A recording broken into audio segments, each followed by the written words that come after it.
So yun, good day, hello mga idol, welcome back to my channel. So ngayong araw mayroon naman dumating sa atin na parcel. So gaya ng dati, i-unboxing natin, then i-review natin. So buksan na natin mga idol para mabilis tayo.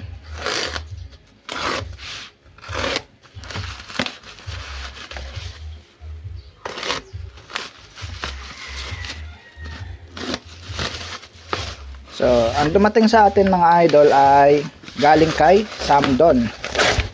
Yan. Samdon solar charge controller to mga idol. Yan, Samdon MPPT solar charge controller. 60 ampere. Buksan natin. So ito yung karton niya, no. So naka scotch tape. Yan. Pagbukas mo ng karton ng box, may styrofoam, no, para hindi ma-damage yung ating Samdon. Yan, styrofoam. Bali ito ay user manual niya. Yan, colored rin.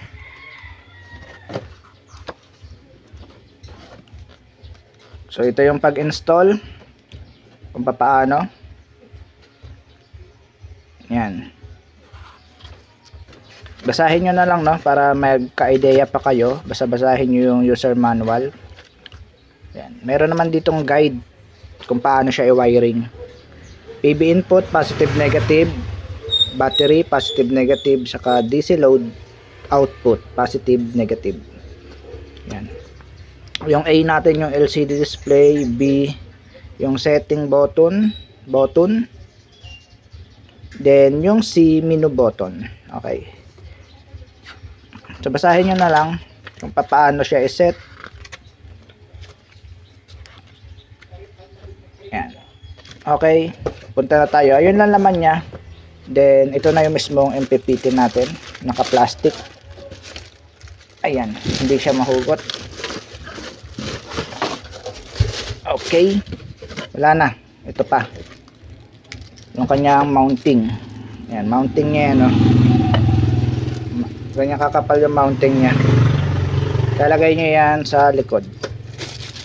Buksan na natin. Tanggalin natin siya sa plastic. Dito nyo yan ilalagay yung mounting, no, sa likod. Ayan yung may dalawang butas. Ayan, no. May tornilyo na rin yung kasama. Ayan. Dito siya ilalagay. Sasabitan ng ano. So yung plastic niya, lagay muna natin dito. Pati itong styrofoam. Pati yung mounting. Tanggalin natin tong kalat, yung basura. Then, focus tayo dito sa Samdon MPPT. Bali, unahin natin yung sukat ni Samdon. So ang ganda talaga ng design na Samdon, no? Metal siya, no? Yan, metal. Kuha tayo ng magnet. Yan, metal nga. Yan, no, dumidikit. Metal siya. Yan, ganyan siya kaganda mga idol. Tingnan nyo naman. Sukatin natin yung terminal block.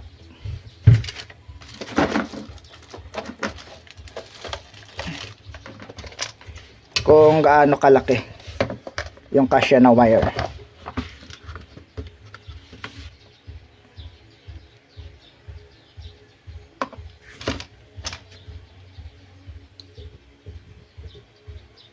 So 8mm.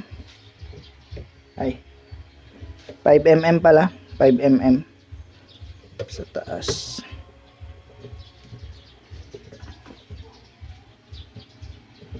So 5mm. 5mm yung kasya na wire.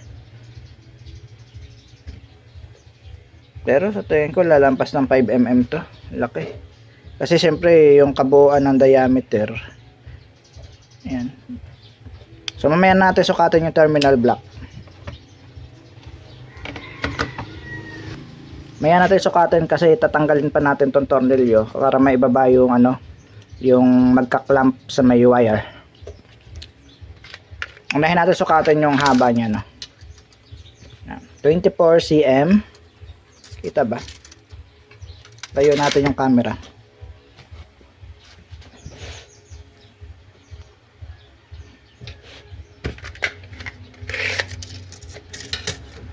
Meron siyang 24 cm by 18 cm by 8. Sobra sa 8 eh. Sa mga 8.5, mga 8.5 cm yung kapal. Yan. So wala siyang ano no, communication cable dito. So pero may abang na pwede mong butasin. Ayan no. Temp sensor, tapos RS485, RS4852. So wala, hindi nilagyan. So yun lang, gilid niya, kabilang gilid. Ito yung specs. Yan, MPPT solar charge controller. So maximum niya, max current, charge current 60 ampere. Yan, number of string 1, max PV array 120 volts. Yan, MPPT voltage range 15 to 80 volts. Yan, 12 volts. Pag 12 volts ka, 30 to 80 volts. Max PV array 840 watts. 12 volts. Sa 24 volts naman, 1680 watts. Yan. So 12 volt setup naman tayo, kaya 24 volt setup naman tayo, kaya kaya niya ng 1680 watts. Pack switch yung ginamit na button, no? Yan. Bubuksan natin yung ilalim.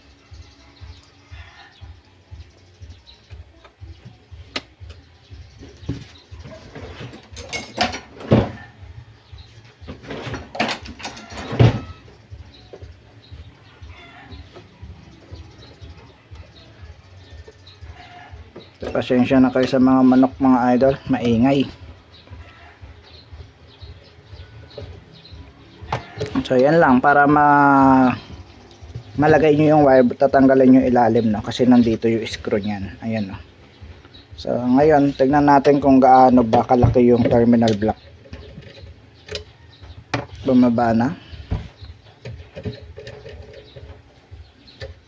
So yan. So sa tingin ko mga 5 nga lang. Sukatin natin ulit ng caliper.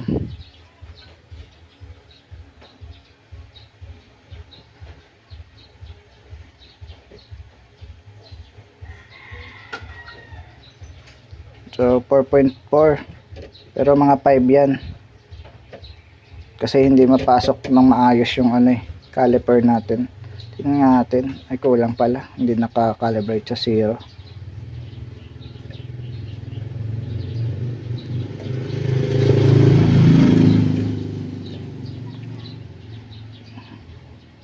.3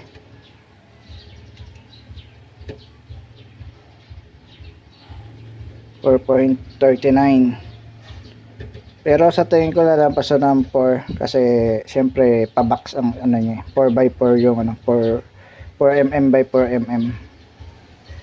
Kasya dito siguro ng 8 AWG. Parang kakasya. Ay hindi. Mga ganun.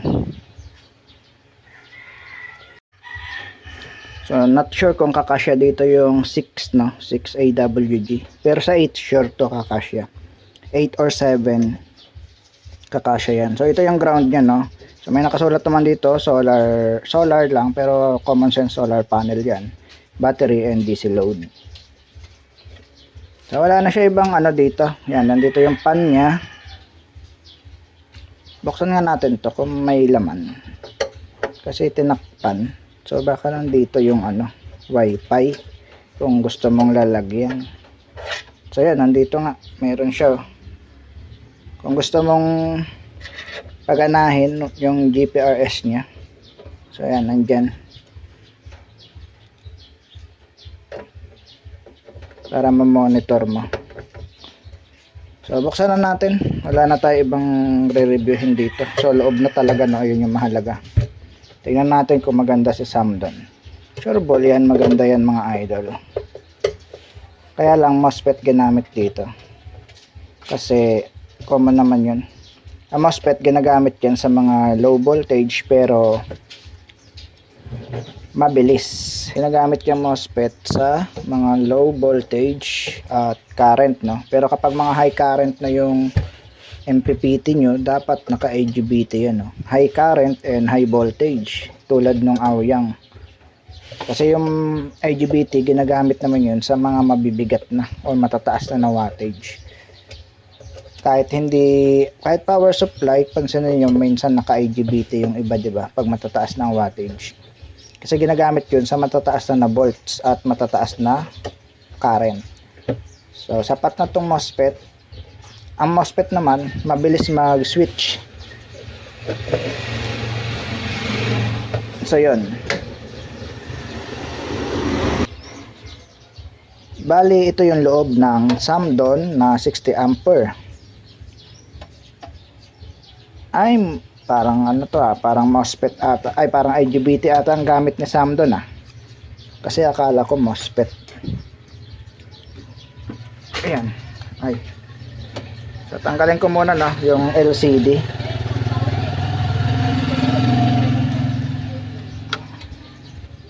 So ito, natanggal na natin yung LCD. Unahin na natin, so nandiyan yung IC nya LCD, wala namang bago dito. So common na natin nakikita yan. So dito, tingnan natin itong mga MOSFET nya. Tanggalin natin yung mismong board para makita natin yung loob, para ma-review natin ng ayos kasi may ano siya tanggalin natin yung mismong. Pwede kaya i-connect to sa Samdon na off-grid kasi yung terminal nya pwede sa Samdon na inverter. Mayroon doon slot baka pwede, slot kasi yun mga idol na pang MPPT. Kasi 'di ba ang design kasi noon ng off-grid at hybrid same lang. So ang nagkaiba lang yung MPPT nila may built-in yung hybrid, yung off-grid wala. So sa tingin ko baka ito pwede salpak doon sa sa inverter ni Samdon. Gusto nyo ba i-try natin isaksak sa inverter? Kaso hindi atin to mga idol, papa-install lang to sa atin. I think pwede, kung mapapansin nyo yung papakita ko sa inyo. Ayan, lalagay ko dyan. Ayan, yung slot na yan baka pwede siya doon.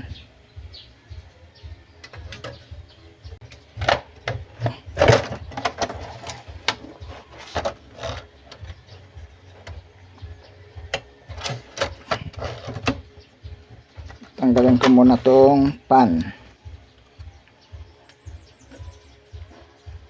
Tingnan natin yung piyesang ginamit.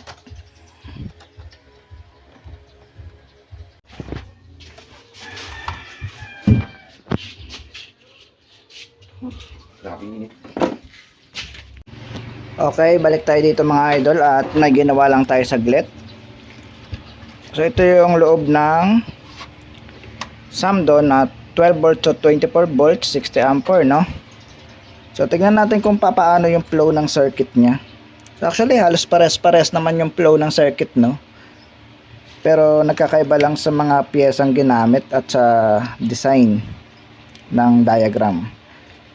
Dito may tatlo tayong fuse which is 30 ampere, nakaparallel, bali 90 ampere yan, tatlong 30 ampere.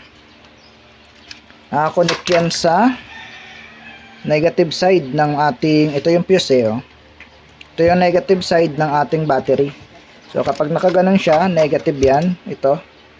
So sa pang-apat, 1, 2, 3, 4. Pag tinignan mo dito, 1, 2, 3, 4. So negative side, nakakonect dito. Ayan, negative side yung fuse natin nakalagay. So unahin natin yung sa solar panel para alam nyo kung paano yung flow. Madali lang siya ayusin, promise. Napakasimple lang ng kanyang diagram or circuit. Yan. Dito yung kanyang power supply para sa kanyang mga control. Yan, itong chopper transformer na yan. So syempre mayroon rin yan MOSFET dito, no. Ang number ng MOSFET niya baka masunugan kayo para may reference. Para may reference at hindi nyo nahanapin.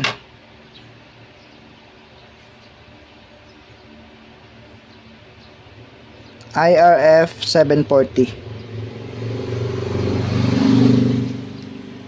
Ito yung driver niya.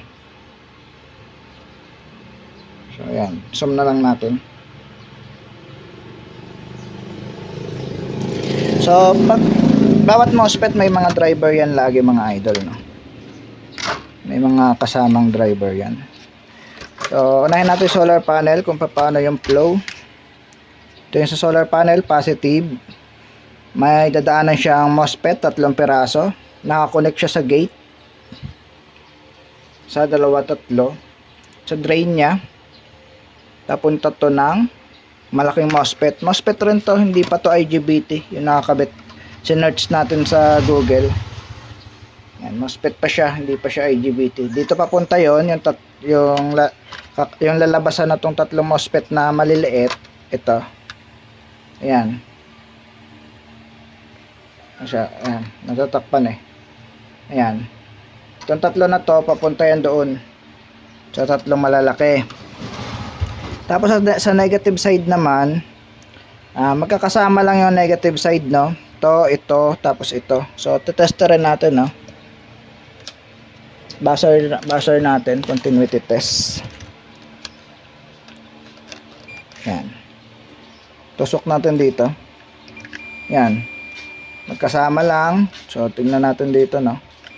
Magkasama lang rin. Negative side. So, isa lang yung ground nila, no? Yan, no? Kahit balibaligtarin mo yan, tutunog yan dahil ground yan, no? Negative. So, yung 3 na to, magkakasama lang.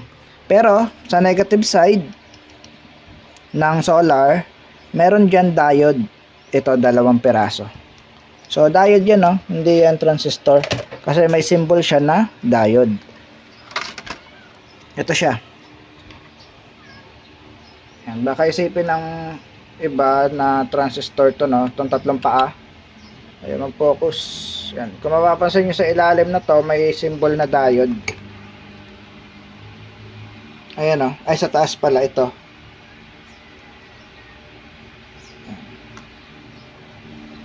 Diode yan. Then ito MOSFET malalaki. Kala ko nga IGBT, sinearch ko MOSFET pa pala. Kasi yung mga MOSFET ginagamit yan sa mga high voltage, high ampere. Ang IGBT ginagamit yan sa high voltage, high ampere. Ang MOSFET naman ginagamit sa mga low voltage lang, tulad na to. Ang maximum voltage na to ay 120 volts based sa kanyang specs. Yan, low ampere. So doon naman papasok yung MOSFET, pero pa-switching siya, no? Mabilis siya mag-switch compare sa IGBT. So yun ang pinagkaibahan nila. Then dito may electrolytic tayo capacitor na 4 na piraso. I think naka-series parallel siguro. Then dito rin meron 2 piraso. So tingnan natin yung brand kung ano. Brand na to ay Rowilicon. Hindi ako familiar. Ngayon lang nakakita ng brand na yun. Tapos sa kabila naman, ang brand na to ay Bent yung pangalan ng capacitor. So hindi rin tayo familiar. Then dito yung sensor niya para sa kanyang temperature, no? Ayan, no? Ito. Dito naka-connect. Tapos ito yung sa pan. Yan, yung sa pan. Ito yung switching transistor para sa pan. Magsi-switch to kapag mag-on na yung fan natin. Yan.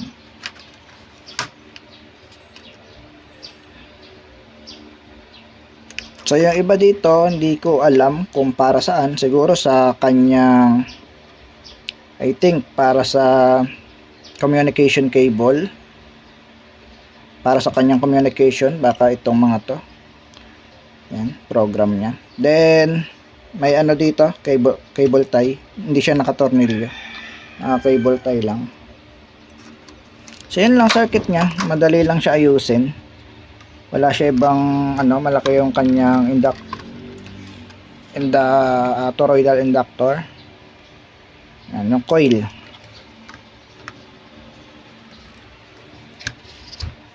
So yan So testing natin mga idol. So balik muna natin para matesting. Then hindi ko sure kung pwede to ikabit sa off-grid, no? Kasi itong cable na to, so may data naman siya dito. Ayan kung para saan yon. Backlight on, yan, mga ganyan-ganyan. Siguro, kung ikakabit mo to sa off-grid, hindi mo na kailangan tong backlight on dahil meron naman sariling LCD yung off-grid na inverter.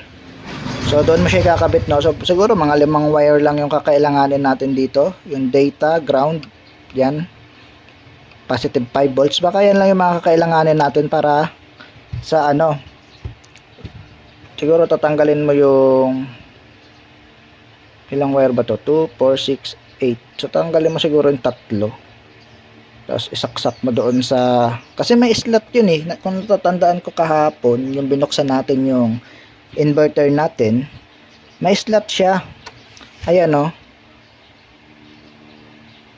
mapapansin nyo, para sa MPPT ata yan. So hindi pa kasi ako nakabukas ng hybrid, pero alam ko lang yung loob ng hybrid na Samdon.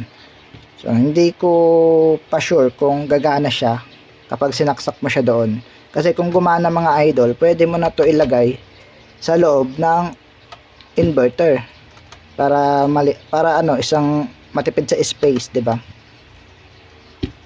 Kasi may slot din yan na tornilyuhan pero hindi siya kakasya pala kasi mas malaki to. Ang off-grid na MPPT parang pahaba na pa ganun lang. Kasi nakaganon yung pwesto niyan doon hindi pala rin kakasya. Pero hindi ko sure kung gagana siya sa LCD ng inverter pag sinaksak mo tong wire na to. So siguro kung akin to, tatry ko. Kaso hindi atin Yan. Tutorial ko muna para matesting. Saka ko na pala ito testing mga idol.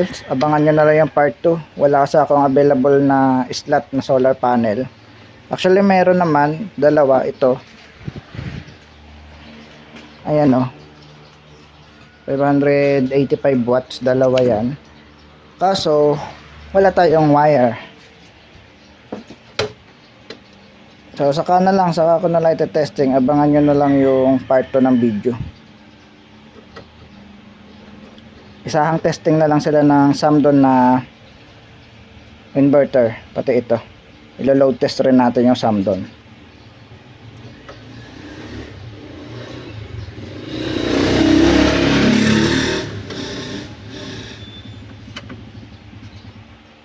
So subscribe kayo dyan mga idol para updated kayo sa aking mga new videos.